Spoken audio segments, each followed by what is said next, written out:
Eamon Khan here for Seconds Out with the one and only Darren Till. Darren, the last time I spoke to you was in the midst of the celebrations of the knockout victory over Anthony Taylor, and you're half embarrassed by your call-out actions after the fight. You couldn't quite believe that you let the emotions take over yourself. You still feeling a little bit of that embarrassment? No, I don't give a fuck. I just always go to a place and I can't remember I do certain things like that. So, no, it's all calmed down now. Glad it has. Certainly was a funny moment. But you've got a fight to focus for in the form of Darren Stewart. Does anything change in knowing that, I guess, in this sphere, you maybe to expect to face maybe traditional boxers, but this is a guy from a UFC background like yourself, so won't quite have the skill set that a traditional boxer might have. So you half know what to expect, really. Yeah, I've obviously seen Darren over the years. I've seen how he fights. He's tough, he's durable. He comes to fight. He's been around the game a long time. So yeah, I am sure to know what I'm expecting from him. But again, he can always come in a different style, different structure, strategy, and stuff like that. But yeah, generally, we're looking forward to what Darren's going to bring, and it's going to be a good fight, I think. How do you feel towards him? Because you didn't really feel any animosity towards Anthony Taylor. You sort of half kind of little broed him and kind of saw him for, I guess, the funny side of him. Darren Stewart just speaking to him, look, he's got the fighting words and saying that he thinks he'll make you quit and wants to knock you out. But do you feel a bit of any kind of feeling towards him? No.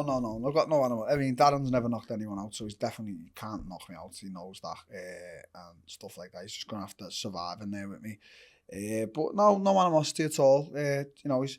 He's a happy fellow. He's a happy chap. So I've got nothing against him, really, to be honest with you. It's just one of them things. Just go in and just punch each other up, innit? And then shake hands after it, really.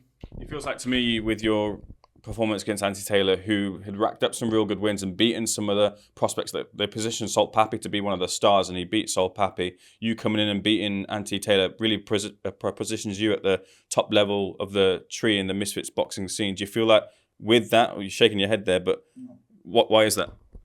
I've fought the best strikers that are alive on this planet. Anthony, Salt Pappy, Anthony Taylor. Like, they're them guys, I'm sorry to just be disrespectful, but they're very much, they're there. Like, I didn't even get out the first gear, Anthony. Like, this is not me being disrespectful, but they're very much there. Like whether it be boxing, MMA, whatever, like, I am a superior striker. Like, this is not like this thing where I'm going to get compared even to KSI and stuff like that. I'm far superior than all of them. Far superior. I hear what you're saying there. So my point was going to be, like, do you feel that off of the back of that, the performance against Taylor, you have to get another knockout to keep your name there at the top, to keep your name in people's mouths and keep the thought of you versus another in one of these big fights in the Misfits scene? Yeah, I think it'd be, I'm gonna look for the knockout with Darren. As I say, I've known about him. He's been around for a long time. He's very tough. Darren's tough cookie. So won't search for the knockout, because obviously, when you go searching for the knockout, sometimes it's not there and you can get, yourself into trouble. But as I say, it's 8 rounds, just box clever, and, if it's there, it's there. If it's not, it's not. But, as I say, Darren's tough. So it's not one of them things, even if I don't knock him out at all. But I will outbox him, definitely. But as I say, like, Anthony Taylor, he's a good fighter. He's beat all, like, these guys, but the fact that he's beat Salt Pappy doesn't hold any weight with me. Like, I'm not being disrespectful, but I'm very much on a different level. Like, I have pro boxers coming here who can't really handle me, so they're not ever going to be able to handle me. Sure, fair enough. There's a number of interesting threads in this fight week. One being in the main event, of course, Dillon Danis, as was mentioned in the previous interview, someone you got history with. I saw his interview with Errol Helwani, and he mentioned there that there's a potential that you and him were going to fight in MMA, but from what he said was your side is you didn't want it because your knees weren't at what you want them to be for the fight. What's your response to what Danis has said? I left MMA to box, so why am I going to go back to boxing? It wasn't a turn down. I don't fight MMA anymore. So why would I leave the UFC, which Dillon Danis obviously has never participated in, to then fight Dillon Danis on a smaller MMA league show?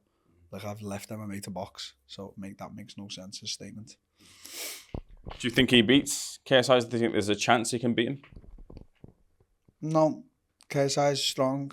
Very awkward style. I think he's got a few power punches as well, so no, I think KSI is going to win, but it's going to be a dogfight. I think Dillon's going to try and make it like rough and tough and probably not as like nice to watch, sort of thing. In Danis' position, I guess maybe a route to victory for him would be what you're talking about, making it dirty, maybe stifling KSI's offense.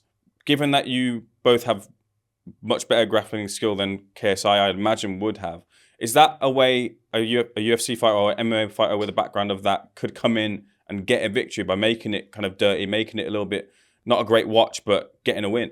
Yeah, I don't think Dillon's tough in like the grappling stand-up here though. I think obviously Dillon's a phenomenal black belt in jiu-jitsu on the ground, so I don't think that quite transpires into the grappling exchanges standing up. But who knows? Because I think KSI would be a lot stronger than him. So I think Dillon's just going to try and like move a lot, and I don't know. It's tough to say. I think it's just going to be very unorthodox. Not going to be a traditional boxing like what we've just seen with Liam or myself. Do you know what I mean? KSI says he'd entertain a fight with you, but he wants a full and proper camp if he does so. Even with that, do you think that he's a challenge to you? I don't know. Yeah, like I don't want to. I just know him better than all of them. Like I don't think I need a full camp. Like for KSI, I think I could go on.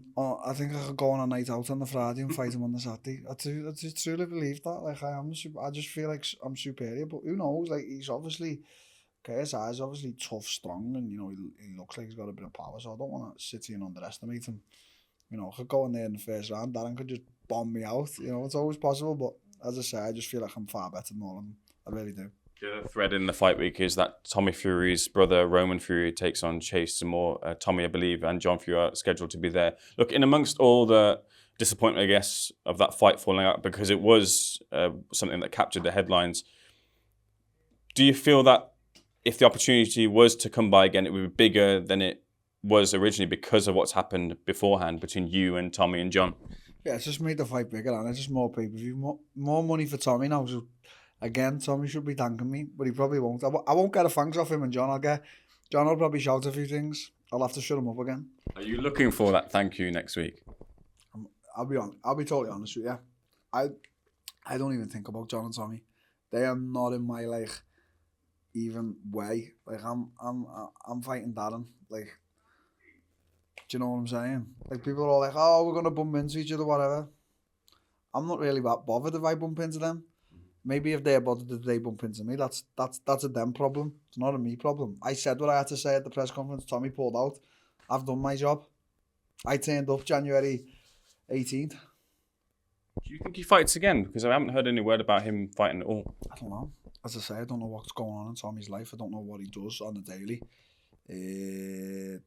Tyson retired and come back. I don't know. Maybe he does, yeah. Who knows? If he's obviously at the event, he obviously wants to stay around boxing. On the train up, I was watching a couple of videos and I come across a video that Chael Sonnen did. I don't know if you've seen this, and he was talking about your fight with Dricus du Plessis. And one of the conclusions he came to is that just watching some of your fights in that fight, it feels like you hate fighting.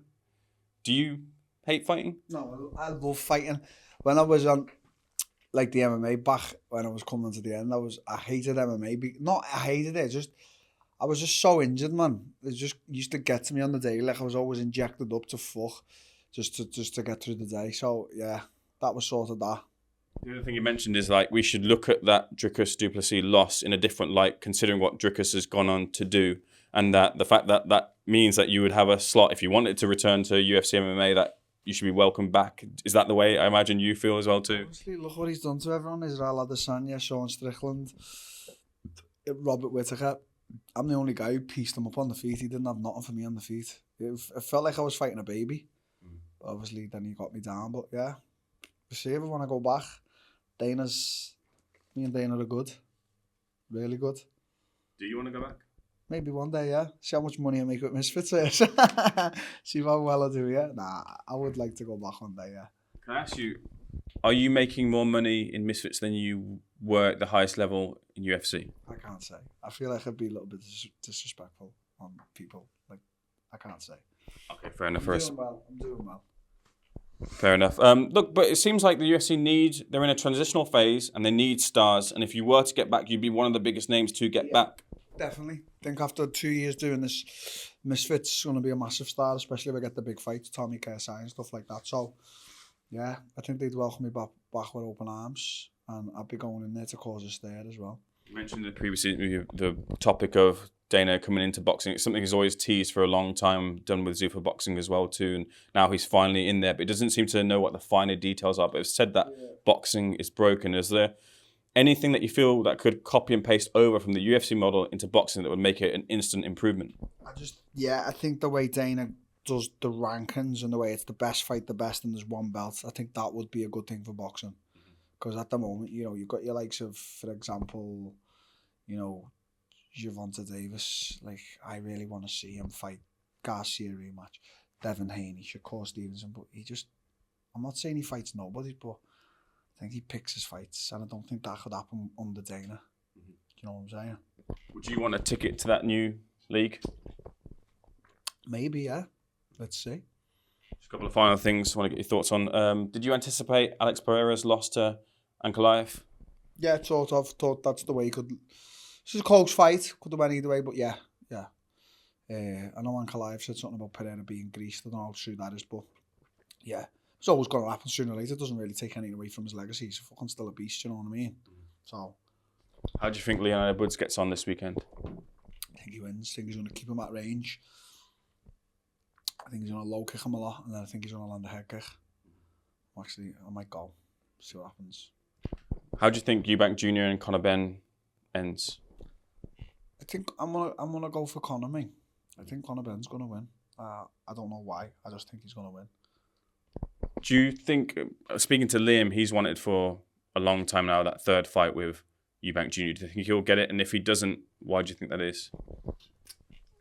Liam knows better than me. Politics. There's a lot of politics in the game of boxing. Money and ego and stuff like that. There's more ego in boxing than there is in MMA. Everyone's got a big fat ego. Ego from who? Everyone's got an ego in boxing. So it's tough. Promoters and everything like that, they're all just egotistical maniacs. They almost just have small dicks or something like that, innit? But what's it like in the UFC sphere? So obviously with less ego, I guess. I think MMA fighters a little bit more don't give a fuck. But they've still got egos. Everyone's got an ego. I've got an ego, but it's the way it is, isn't it? Darren, I'll leave the final word with you in the battle of the Darrens next week. How does the fight end? I think, obviously I'm going to box well. It's going to box clever. Obviously, knock him out would be great. But as I say, he's a tough unit. So we just see if the knockout comes. But yeah, I'm open for a good fight as well. Darren, pleasure. All the best. Appreciate that. Good man.